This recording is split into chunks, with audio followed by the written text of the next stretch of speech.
Hello mga kabusog, ngayon ito ang ulam natin ngayong tanghali. Ito yung egg na merong tidbits ng malunggay para healthy. At ito naman yung chip, para siyang chip pero gawa din siya sa egg. What are we waiting for? Kain na. Lapit ko ng konti. Mas masarap ang kainan natin. Tikman natin ito.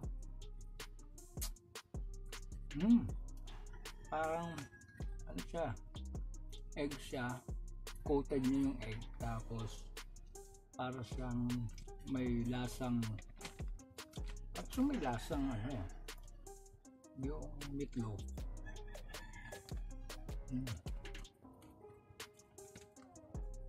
Sarap.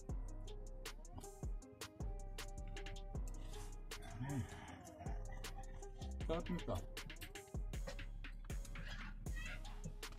Init lang ng kanin. Paso ako.